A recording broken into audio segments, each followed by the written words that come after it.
नमस्कार, मैं हूं आपके साथ राखी लांबा। एआईएमआईएम चीफ असदुद्दीन ओवैसी इस वक्त लोकसभा चुनाव को लेकर मैदान में उतरे हैं। हालांकि विपक्ष के गठबंधन का वो हिस्सा नहीं है, लेकिन मुसलमानों का रहनुमा बनकर वो मोदी को हराने का दम भर रहे हैं। वो अपने वोटरों को खुश करने के लिए सारी सीमाएं लांघने से भी परहेज नहीं करते। एक तरफ तमाम मुस्लिम देश पीएम नरेंद्र मोदी का सम्मान कर रहे हैं, तो वहीं अपने ही देश में रहने वाले कुछ मुसलमानों को ये बात पच नहीं रही है। वो प्रतिदिन पीएम नरेंद्र मोदी के बढ़ते कद से किस कदर चिड़े हुए हैं, इसका अंदाजा इस बात से लगाया जा सकता है कि वो हर मुद्दे को सिर्फ और सिर्फ इसलिए धार दे रहे हैं ताकि पीएम नरेंद्र मोदी को गिराया जा सके। लेकिन अफसोस, उनकी हर ताकत नाकाम साबित हो रही है। अब जब पीएम नरेंद्र मोदी ने मुसलमानों का भी दिल जीत लिया, तो अब देश में पीएम नरेंद्र मोदी के खिलाफ अल्पसंख्यकों को गुमराह करने के लिए विवादित नुपुर शर्मा का मुद्दा छेड़ दिया गया है। ओवैसी का कहना है कि पीएम नरेंद्र मोदी लोकसभा चुनाव के लिए नुपुर शर्मा को मैदान में उतारने वाले हैं। उन्होंने कहा कि नुपुर शर्मा की बीजेपी में वापसी होने वाली है। महाराष्ट्र में एक जनसभा को संबोधित करते हुए ओवैसी ने कहा कि बीजेपी वाले बोल रहे हैं कि 6 मुस्लिम देशों ने मोदी जी का सबसे बड़ा सम्मान किया है। मैं पूछता हूं कि नुपुर शर्मा किस पार्टी की थी जिसने हमारे रसूल की शाने में गुस्ताखी करने की कोशिश की है? ये आपकी मुसलमानों से मोहब्बत है? इसके अलावा भी उन्होंने पीएम नरेंद्र मोदी को लेकर कई बातें कही, आप खुद सुनिए।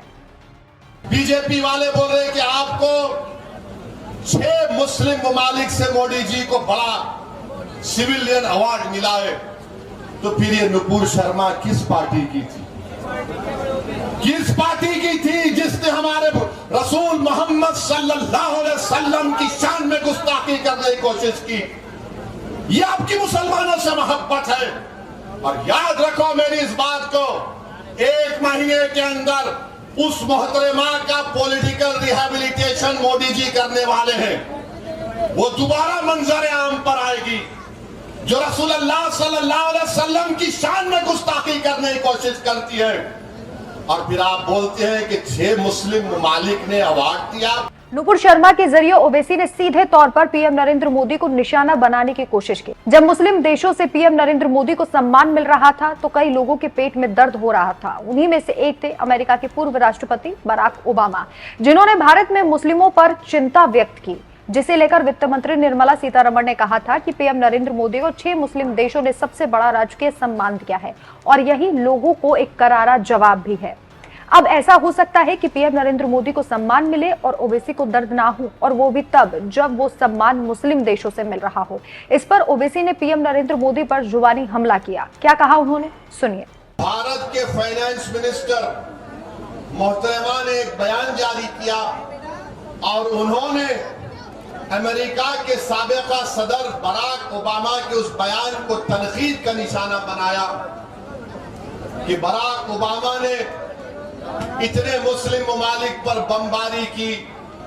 बराक ओबामा के बयान को कंडेम किया और साथ में फाइनेंस मिनिस्टर साहबा ने कहा कि भारत के प्रधानमंत्री वजीर आजम को पूरे इंटरनेशनल लेवल पर 13 अवार्ड मिले, तो उसमें से 6 अवार्ड जो उनको मिले वो मुस्लिम ममालिक से मिले, जैसा सऊदी अरब, यूएई, इजिप्ट और शायद नामा याद नहीं आ रहे मेरे को। मैं हमारे मैडम फाइनेंस मिनिस्टर साहबा को बताना चाह रहा हूं, मैडम,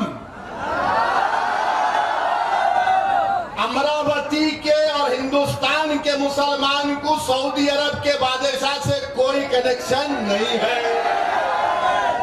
अमरावती के मुसलमान को यूएई के बादशाह से कोई रिश्ता नहीं है। इजिप्ट के सिसी से हमको कोई मतलब नहीं है। अब आप एंटी नेशनल बात कर रहे हैं। भारत के 20 करोड़ मुसलमानों को ईरान के मुसलमानों से क्या करना, सऊदी अरब के मुसलमानों से, उनके बादशाह से क्या करना, यूएई के बादशाह से क्या करना, इजिप्ट के सरबराह से क्या मतलब, ईरान के वो आयतुल्लाह जो भी है लीडर, उनसे हमको क्या करना है? हम इंडियन मुस्लिम हैं, हम इंडियन मुस्लिम हैं। वहां पर बादशाहत है मैडम, यहां पर अंबेडकर का बना हुआ संविधान है। तो सुना आपने कैसे ओवैसी साहब परेशान हैं कि पीएम का कद दिनों दिन कैसे बढ़ रहा है, इसलिए वो विवादित नुपुर शर्मा को जबरदस्ती मुद्दे में घसीट रहे हैं। नुपुर शर्मा का विवाद साल 2022 का है, जिसे ओवैसी लोकसभा चुनाव से जोड़ रहे हैं।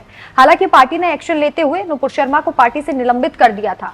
पूरा विवाद काशी विश्वनाथ और ज्ञानवापी मामले को लेकर टीवी पर बहस के वक्त उपजा था। इस बहस में ज्ञानवापी में मिले कथित शिवलिंग को लेकर मुस्लिम पैनलिस्ट द्वारा कई अभद्र बयान दिए गए। यहां तक कि एक पैनलिस्ट ने शिवलिंग को प्राइवेट पार्ट कहकर हिंदुओं के भगवान का मजाक बनाया, लेकिन उस पर कोई एक्शन नहीं हुआ। जब ऐसी बयानबाजी से आहत होकर नुपुर शर्मा ने पैगंबर मोहम्मद को लेकर विवादित बयान दिया, जिस पर काफी विवाद हुआ था। यहां तक कि उनकी जान लेने की धमकी तक दी गई। देश भर में नुपुर शर्मा के खिलाफ बयानबाजी की जाने लगी, यहां तक कि उनके समर्थकों की जान तक ले ली गई। बीजेपी ने नुपुर शर्मा को पार्टी से निकाल दिया।